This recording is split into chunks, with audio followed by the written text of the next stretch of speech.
Shri PM secondary and higher secondary school ધોરણ 11 commerce વિષય વાણિજ્ય વ્યવસ્થા અને સંચાલન પ્રકરણ 5. ગુડ મોર્નિંગ વિદ્યાર્થી મિત્રો, જય શ્રી કૃષ્ણ. મજામાં ને? વિદ્યાર્થી મિત્રો, આપણે પેજ નંબર 46માં છેલ્લે આપણે મર્યાદાઓ જોઈ હતી, બરાબર? અત્યારે આપણે શેની મર્યાદાઓ? વ્યક્તિક માલિકીની મર્યાદાઓ જોઈતી. હવે એના પછીનો નેક્સ્ટ ટોપિક છે હિન્દુ અવિભક્ત કુટુંબ દ્વારા ચાલતો ધંધો. પેજ નંબર 46 ઉપર હિન્દુ અવિભક્ત કુટુંબ HUF એક માર્કની અંદર પૂછાઈ શકે. HUFનું પૂર્ણ નામ આપો. HUFનું પૂર્ણ નામ આપો. હિન્દુ અવિભક્ત કુટુંબ શું થાય? હિન્દુ અવિભક્ત કુટુંબ. અને ઇંગ્લિશમાં લખવું હોય તો Hindu undivided family. Hindu undivided family, બરોબર? HUFનું ફૂલ ફોર્મ એક માર્કની અંદર. HUF દ્વારા એટલે કે હિન્દુ અવિભક્ત કુટુંબ દ્વારા ચલાવાતો ધંધો. ચલો તેનો આપણે અર્થ સમજીએ. આ ટોપિક સાવ સહેલો છે વિદ્યાર્થી મિત્રો. હિન્દુ કાયદા અનુસાર હિન્દુ અવિભક્ત કુટુંબ છે એટલે કાયદો કેવો હોય? હિન્દુ કાયદો હોય. હિન્દુ કાયદા અનુસાર ધંધો એ વારસાગત છે. હિન્દુ કાયદામાં વારસાગત ધંધો ચલાવી શકાય. વારસામાં મેળવેલો ધંધો ચલાવતા અવિભક્ત હિન્દુ કુટુંબને હિન્દુ અવિભક્ત કુટુંબની પેઢી કહે છે. હિન્દુ અવિભક્ત કુટુંબની પેઢી કોને કહેવાય? એક માર્કની અંદર લખો પ્રશ્ન. હિન્દુ અવિભક્ત કુટુંબની પેઢી કોને કહેવાય? વારસામાં મળેલો ધંધો ચલાવતા અવિભક્ત હિન્દુ કુટુંબને હિન્દુ અવિભક્ત કુટુંબની પેઢી કહેવામાં આવે છે, બરોબર? એટલે કે એવો ધંધો જે પેઢી દર પેઢી ચાલતો હોય, બરોબર? વિદ્યાર્થી મિત્રો, તમને ભાવનગરનું જ ઉદાહરણ આપો, બરોબર? તો તમે જાણો છો મનુભાઈ ગાંઠિયાવાળા, એ પેઢી દર પેઢી ચાલતો ધંધો છે. ઘણા વર્ષોથી સ્થપાયેલો નેક્સ્ટ જનરેશન પણ એની અંદર જ છે, બરોબર? એવું જ તમને ભાવનગરના એક બીજું ઉદાહરણ આપું તો ખત્રી પેંડાવાળા, ખત્રી, બરોબર? એવા તો ઘણા બધા ઉદાહરણો છે કે જે ધંધો પેઢી દર પેઢી ચાલતો હોય, બરોબર? વારસામાં મળેલો હોય, દાદા પરદાદાએ સ્થાપેલો હોય અને વારસાગત ચાલતો હોય એવો ધંધો, જેને શું કહેવાય છે? હિન્દુ અવિભક્ત કુટુંબની પેઢી કહેવાય. શું કહેવાય? હિન્દુ અવિભક્ત કુટુંબની પેઢી. એક જનરેશન પૂરી થાય એટલે કે એક પેઢી પૂરી થાય, નવી પેઢી શરૂ થાય, તો એ નવી પેઢી પણ એ જ દાદા પરદાદાનો વારસો છે, એ વારસાને ચાલુ રાખીએ તો એને હિન્દુ અવિભક્ત કુટુંબની પેઢી કહે છે. કુટુંબની બધી વ્યક્તિઓ તેના સભ્યો ગણાય. કુટુંબની અંદર જેટલી વ્યક્તિઓ હોય તે દરેક વ્યક્તિ એનું સભ્ય ગણાય છે.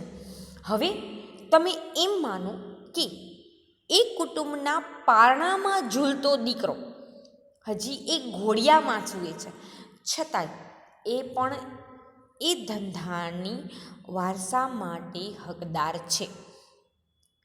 કુટુંબની અંદર જેટલા સભ્યો હોય એ દરેકે દરેક સભ્યો એના શું ગણાય છે? વારસદાર ગણાય છે. આવી પેઢીનો વહીવટ કુટુંબના વડીલના હાથમાં હોય. ઓબ્વિયસલી પેઢી દર પેઢી ધંધો ચાલે છે. દાદા હોય તો દાદા ગયા પછી એ પપ્પા ચલાવે, પપ્પા ગયા પછી એનો દીકરો ચલાવે.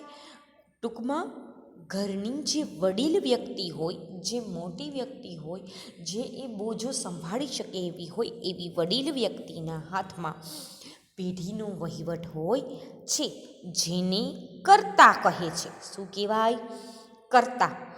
ફરી એક માર્કમાં પ્રશ્ન લખો, કર્તા કોને કહેવાય? લખો પ્રશ્ન, કર્તા કોને કહે છે? અથવા એમ પૂછે, હિન્દુ અવિભક્ત કુટુંબમાં કર્તા કોને કહેવાય? તો કે પેઢીનો વહીવટ કુટુંબના જે વડીલના હાથમાં હોય તેને કર્તા કહે છે. ફરીથી એક વખત કહું છું, હિન્દુ અવિભક્ત કુટુંબમાં પેઢીનો વહીવટ કુટુંબના જે વડીલના હાથમાં હોય તેને કર્તા કહે છે. ચલો આગળ જોઈએ. જો વયમાં સૌથી મોટી વ્યક્તિ, આપણે ઘરમાં જે વયમાં સૌથી મોટી વ્યક્તિ હોય એને આપણે વડીલ કહીએ, તે વડીલ વહીવટ કરવા ન ઈચ્છતી હોય તો તેના પછીની વ્યક્તિને વહીવટ સોંપવામાં આવે છે. કહેવા એવું માંગે છે કે જે વ્યક્તિ સૌથી મોટી છે, જેના હાથમાં ટોટલી વહીવટ છે, એ વ્યક્તિ જીવિત છે છતાં તે પેઢીનો વહીવટ સંભાળવા નથી માગતી, તો એ તેની નેક્સ્ટ જનરેશનને કે અન્ય વ્યક્તિને વહીવટ સોંપી શકે છે. આવી પેઢીનું અસ્તિત્વ ભારત અને નેપાળમાં જોવા મળે છે. આની અંદર ટીક કરજો, આ પણ MCQમાં કે 1 માર્કમાં પૂછાશે. હિન્દુ અવિભક્ત કુટુંબ પેઢીઓનું અસ્તિત્વ કયા દેશમાં જોવા મળે છે? હિન્દુ અવિભક્ત કુટુંબ દ્વારા ચલાવાતા ધંધાનું અસ્તિત્વ કયા દેશમાં સૌથી વધુ જોવા મળે છે? તો ભારત અને નેપાળ. બરોબર વિદ્યાર્થી મિત્રો, આ યાદ રાખવાનું, ભારત અને નેપાળની અંદર સૌથી વધુ જોવા મળે છે. ચાલો આ જોઈએ આપણે હિન્દુ અવિભક્ત કુટુંબનો અર્થ. હવે તેનું લાક્ષણિકતાઓ જોઈએ. પ્રસ્તાવના જોઈ ગયા, બરોબર. ચલો શું કહે છે? કાયદા દ્વારા, હિન્દુ કાયદા અનુસાર ધંધો એ વારસાગત છે, બરોબર. પહેલી જ લીટી છે તો એની લાક્ષણિકતામાં પહેલું જુઓ, કાયદા દ્વારા અસ્તિત્વ. અહીંયા કાયદો આવ્યો સ્ટાર્ટિંગમાં તે, તો પહેલી લાક્ષણિકતા શું છે? કાયદા દ્વારા અસ્તિત્વ. હિન્દુ કાયદા દ્વારા જેનું અસ્તિત્વ જોવા મળે છે, હિન્દુ અવિભક્ત કુટુંબની પેઢીનું હિન્દુ કાયદા દ્વારા અસ્તિત્વમાં જોવા મળે છે. એટલે કે હિન્દુ કાયદા અનુસાર જે કાંઈ પણ એના નીતિ નિયમો છે એનું પાલન કરવાનું રહેશે. એના પછી બીજું છે, અહીંયા જુઓ, વહીવટની બીજો શબ્દ છે સંચાલન, મેનેજમેન્ટ, બરોબર. સંચાલન તો આપણે અહીં જોયું હતું, સંચાલન કોના હાથમાં હોય છે? કર્તાના હાથમાં. તો અહીં તો તમને એ જ કીધેલું છે, આ પેઢીનું સંચાલન કુટુંબની વડીલ વ્યક્તિના હાથમાં હોય, જેને શું કહેવામાં આવે છે?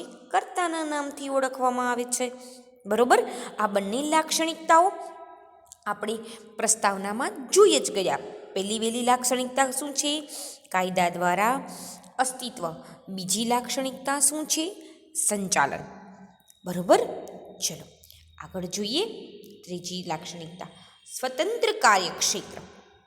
ધંધાનું સંચાલન કરતા સ્વતંત્ર રીતે કરે છે. શું કામ? તો કે વહીવટ એના હાથમાં છે, બરોબર. એટલે એ સ્વતંત્ર રીતે કાર્ય કરી શકે છે. અન્ય સભ્યોને તેમાં દખલગીરી કરવાનો હક નથી, પણ મદદ કરી શકે. દરેક વ્યક્તિ વારસાગત રીતે ધંધામાં જોડાયેલો હોય, પરંતુ વહીવટ છે એ કર્તાના હાથમાં હોવાથી કોઈ વ્યક્તિ એ કર્તા જે કાંઈ પણ નિર્ણય લે એમાં દખલગીરી ન કરી શકે, પરંતુ તેના કાર્યમાં મદદ 100% કરી શકે છે. કર્તાના નિર્ણયોની યોગ્યતા સામે અન્ય સભ્યો વાંધો લઈ શકતા નથી. કર્તા જે કાંઈ પણ નિર્ણય લે તેમાં અન્ય સભ્યો દખલગીરી નહીં કરી શકે અને એના ઉપર વાંધો પણ નહીં લઈ શકે. શું કામ? તો કે વહીવટ છે એ કર્તાના હાથમાં છે.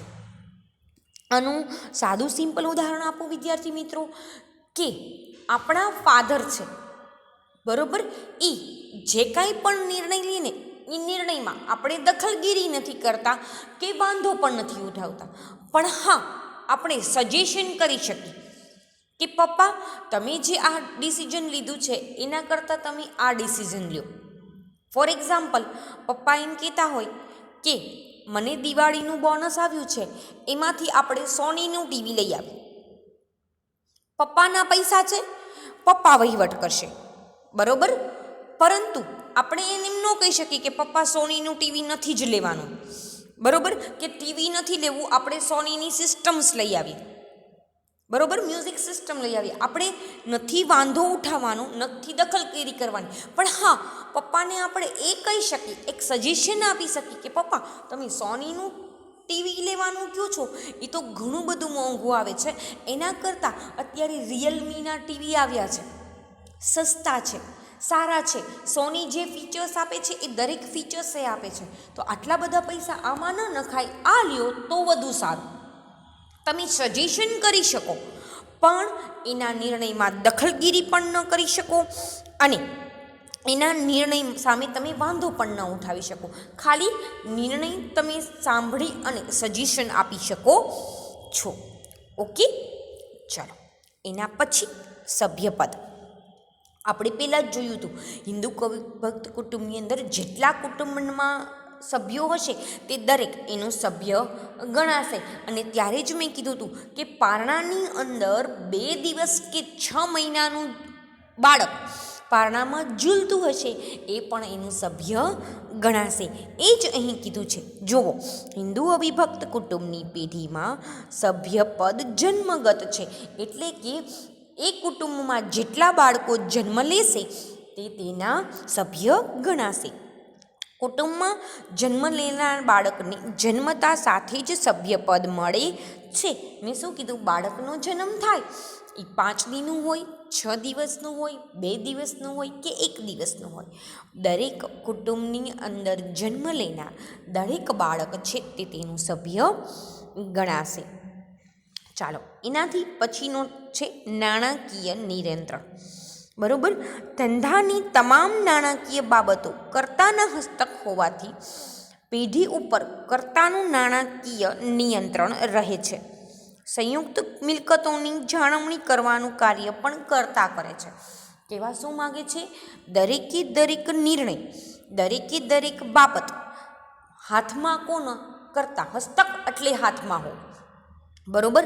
દરેકે દરેક નિર્ણય કર્તા હસ્તક હોવાથી, વહીવટ કર્તાના હાથમાં હોવાથી પેઢીના નાણાકીય નિયંત્રણ છે, બરોબર, એ પણ કોના હાથમાં રહેશે? કર્તાના હાથમાં રહેશે. ચલો, વહીવટ કર્તા સંભાળે, નાણાકીય નિયંત્રણ કર્તા રાખે, તો જવાબદારી પણ કેવી? કર્તાની. અને જવાબદારી પણ કેવી? તો કે અમર્યાદિત જવાબદારી. કેવી જવાબદારી? અમર્યાદિત. ચલો જોઈએ ડિટેલ. ધંધાનું કાર્યક્ષેત્ર કર્તા સંભાળતો હોવાથી કર્તાની જવાબદારી અમર્યાદિત હોય છે. એટલે કે અમર્યાદિત એટલે ફિક્સ જવાબદારી નહીં કે નાણાકીય નિયંત્રણ જ મારા, નાણાકીય જવાબદારી જ મારી. દરેક પ્રકારના નિર્ણયો છે એ દરેકે દરેક નિર્ણયો કર્તાના રહેશે. બીજા સભ્યો જવાબદારી મર્યાદિત હોય છે. બીજા સભ્યો વહીવટ નથી કરતા, નાણાકીય નિર્ણયો નથી લેતા, અન્ય કોઈ પણ પ્રકારના નિર્ણયો નથી લેતા. ઇટ મીન્સ કે રિસ્પોન્સિબિલિટી પણ એની કાંઈ નહીં એવું નહીં. દરેકે દરેક સભ્યની પૂરતા પ્રમાણમાં મર્યાદિત, જેના ભાગ્યમાં જેટલી આવે, બરાબર, જેના પ્રમાણમાં જેટલી આવે એટલી એની મર્યાદાઓ. ઓકે, આ જોયું જવાબદારી. આપણે કેટલા મુદ્દા જોયા? 6 મુદ્દા. કયા કયા? બધા એકવાર મારી સાથે બોલશે. કાયદા દ્વારા અસ્તિત્વ, સંચાલન, સ્વતંત્ર કાર્યક્ષેત્ર, સભ્યપદ, નાણાકીય નિયંત્રણ અને જવાબદારી. હિન્દુ અવિભક્ત કુટુંબની 6 લાક્ષણિકતાઓ જોઈ ગયા. હવે છે 7મી, આયુષ્ય.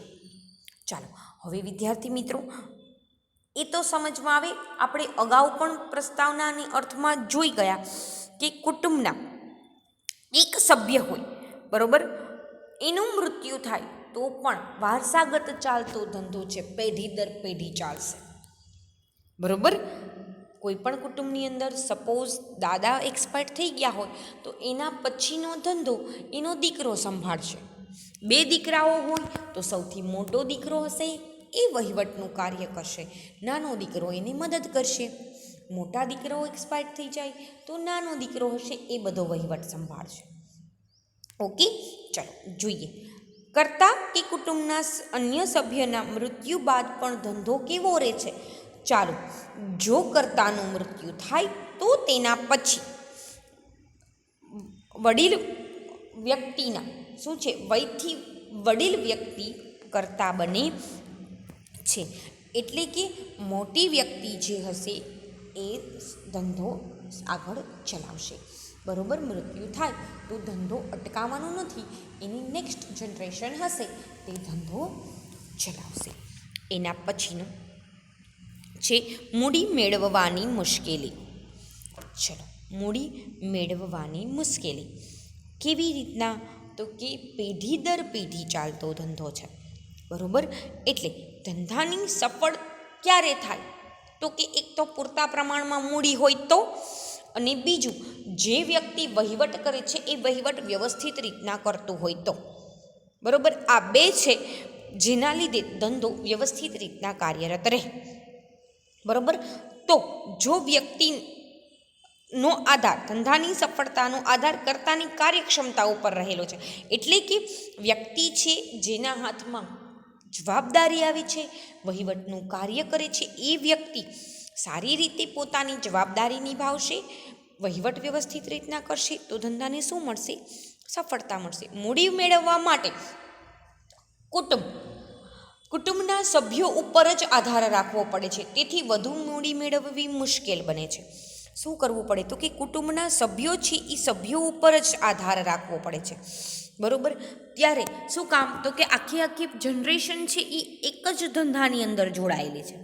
એ ધંધામાં પ્રોફિટ થાય તો બધાને મળશે, નુકસાન જશે તોય બધાને જશે. એટલે વધુ મૂડી મેળવવી હોય તો ત્યારે બહારનો આધાર રાખવો પડે, મૂડી મેળવવી મુશ્કેલ. એના પછી છે નાદારી. તમે આ નાદારી શબ્દને એકાઉન્ટમાં સાંભળ્યું હશે, નાદારી. બરોબર, નાદારી ક્યારે? તો કે પેઢી ચાલતી હોય અને એ પેઢી જ્યારે ફડચામાં જાય, નુકસાનમાં જાય, ત્યારે પેઢી શું થાય? વધુને વધુ નુકસાન કરતી જ જતી હોય, ત્યારે એવી પેઢીને નાદાર જાહેર કરી હતી. બરોબર, ચાલો જોઈએ નાદારી. પેઢી ફડચામાં જાય તો માત્ર પુખ્ત વયના સભ્યોને નાદેર જાહેર કરી શકાય છે, સગીર સભ્યોને નહીં. સગીર એટલે કે 18+. બરોબર, પેઢી જ્યારે ફડચામાં જાય ત્યારે નાદાર કોને જાહેર કરવાના? તો કે જે વ્યક્તિ પુખ્ત વયની હોય, 18થી સગીર એટલે કે 18થી ઓછી ઉંમરની વ્યક્તિ હોય, તમે એને નાદાર જાહેર કરી શકતા નથી. દેવાની ચૂકવણી માટે પેઢીના દરેક સભ્યનો હિસ્સો વાપરી શકાય છે, એટલે કે દરેક સભ્ય પાસે જેટલી મિલકત હોય એ મિલકતની ચૂકવણી દેવામાં કરવી પડે છે. કર્તાની જવાબદારી અમર્યાદિત છે. આપણે અગાઉ જોયું કે નુકસાન કર્તાની જવાબદારી કેવી છે? અમર્યાદિત છે. દરેક સભ્યોની જવાબદારી મર્યાદિત છે, પણ કર્તાની અમર્યાદિત જવાબદારી છે. દરેક પેઢી જો ફડચામાં જશે તો દરેક કુટુંબના સભ્યોએ પોતાની અંગત મિલકત વેચીને પણ એ જવાબદારી ચૂકવવી પડે. એમાં સૌથી વધુ જવાબદારી છે એ કર્તાની રહેશે. કેવી જવાબદારી? અમર્યાદિત જવાબદારી. બરોબર, આ જોઈએ આપણી હિન્દુ અવિભક્ત કુટુંબ દ્વારા ચલાવાતા ધંધાની લાક્ષણિકતાઓ. વિદ્યાર્થી મિત્રો, હિન્દુ અવિભક્ત કુટુંબ દ્વારા ચલાવાતો ધંધો પેજ નંબર 46નો અર્થ અને તેની લાક્ષણિકતાઓ વિથ ડિટેલ ફેરબુકમાં એક વખત લખવાની રહેશે. કંઈ પણ ન સમજાણું હોય તો એની ટાઈમ કોલ કરી અને ડિફિકલ્ટી પૂછી શકો છો. Thank you students. Stay home, stay safe.